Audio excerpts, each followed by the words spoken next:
Breaking news చూస్తున్నాం. హైదరాబాద్ మెట్రోలో రద్దీ కొనసాగుతోంది. ప్రయాణికులతో ఎల్బీ నగర్ మెట్రో స్టేషన్ కిటకిటలాడుతోంది. బయట రహదారిపై భారీగా ట్రాఫిక్ ఉండడంతో ప్రయాణికులు మెట్రోకు వెళ్లేందుకు సిద్ధమయ్యారు. ఎల్బీ నగర్ మెట్రో స్టేషన్ దగ్గర దాదాపు కిలోమీటర్ వరకు ప్రయాణికులు క్యూ కట్టారు. దీంతో క్యూ పద్ధతి ద్వారా ప్రయాణికులను పంపిస్తూ ఉన్నారు. క్యూ లైన్ నుంచి ప్లాట్ఫామ్ చేరడానికి దాదాపు 2 గంటల సమయం పడుతోందని ప్రయాణికులు వాపోతున్నారు.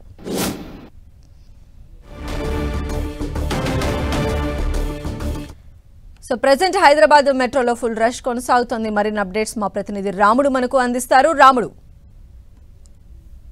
మెట్రోకు ఈ రోజు మరొకసారి భారీగా డిమాండ్ పెరిగిందని చెప్పొచ్చు. ఎల్బీ నగర్ అంటే వివిధ ప్రాంతాల నుంచి సిటీకి వస్తున్నటువంటి వాళ్ళు, ఇటు వరంగల్ హైవే సైడ్ నుంచి కానీ అదేవిధంగా విజయవాడ హైవే సైడ్ నుంచి వస్తున్నటువంటి ప్రయాణికులు అక్కడి వరకు బస్సుల్లో లేదా ఇతర ప్రైవేట్ వాహనాల్లో వచ్చినటువంటి వాళ్ళు అక్కడ దిగి మెట్రో ద్వారా వేగంగా వెళ్లొచ్చు అనేటువంటి ప్లాన్ చేసుకున్నారు. అంతేకాకుండా హైదరాబాద్ నగరంలో ఉదయం 8 గంటల వరకు మాత్రమే ప్రైవేట్ ట్రావెల్స్ కు సంబంధించినటువంటి బస్సులకు అనుమతి ఉంటుంది. ఆ తర్వాత అనుమతించరు పోలీసులు. ఏవైనా వాహనాలు లోపలికి వస్తే చలన్స్ వేసేటువంటి అవకాశం ఉంటుంది. కాబట్టి అక్కడి వరకు మాత్రమే ప్రయాణికులను తీసుకువచ్చి అక్కడ వదిలేస్తున్నటువంటి పరిస్థితి ఉంది. వాళ్ళందరూ కూడా మెట్రోను ఆశ్రయిస్తున్నారు వేగంగా వెళ్ళొచ్చని. కానీ ఈ సందర్భంలోనే భారీగా ఒకే టైంలో భారీగా అక్కడికి చేరుకోవడం కారణంగా పబ్లిక్ అంతా కూడా రద్దీ ఏర్పడింది. దాంతో క్యూ లైన్లలో నిల్చోబెట్టి వాళ్ళందరినీ కూడా సరైనటువంటి పద్ధతుల్లో మెట్రో ఎక్కించేందుకోసం మెట్రోకు సంబంధించినటువంటి సిబ్బంది ప్లాన్ చేస్తున్నారు. అయినా కూడా భారీగా వచ్చినటువంటి రద్దీ కారణంగా ఆ స్టేషన్ అంతా కూడా ప్రయాణికులతో నిండిపోయినటువంటి పరిస్థితి. వచ్చిన ట్రైన్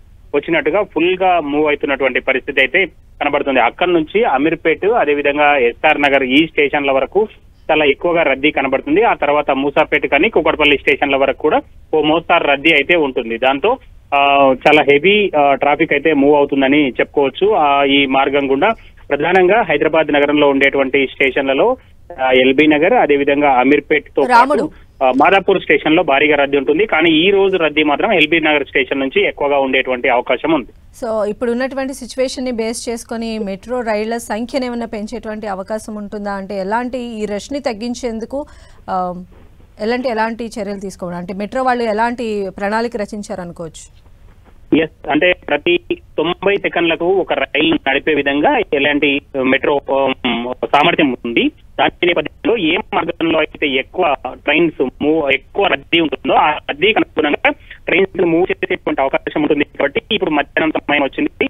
ఈ టైంకి ఇటు ఐటీ ఏరియాకి వెళ్ళేటువంటి ప్రయాణికుల సంఖ్య తగ్గిపోతుంది. కాబట్టి ఈ మార్గంలో వెళ్ళాల్సినటువంటి ఎక్స్ట్రా రైళ్లను మొత్తం కూడా అటు మలిపేటువంటి అవకాశం ఉంది. ఉదయం టైంలో మనం చూస్తే అమీర్పేట నుంచి అదేవిధంగా మాదాపూర్ రాయదుర్గ్ వరకు భారీగా రద్దీ ఉంటుంది. కాబట్టి అక్కడ ఎక్స్ట్రా ట్రైన్లు ప్రతి 15 నిమిషాలకు ఒక ఎక్స్ట్రా ట్రైన్ ఖాళీ ట్రైన్ అమీర్పేట నుంచి రన్ చేస్తుంటారు. దాంతో రద్దీని కొంచెం కంట్రోల్ చేసేటువంటి అవకాశం ఉంది. ఇప్పుడు కూడా మార్గానికి ఎక్స్ట్రా ట్రైన్లను అమీర్పేట నుంచి అదేవిధంగా ఎల్బీ నగర్ మార్గంలో ఎక్స్ట్రా ట్రైన్లను నడిపేటువంటి అవకాశం ఉంది. ఆ విధంగా వేగాన్ని పెంచి కూడా రద్దీని తగ్గించేందుకు మెట్రో ప్లాన్ చేస్తున్నారు మెట్రో అధికారులు. రైట్ రాముడు.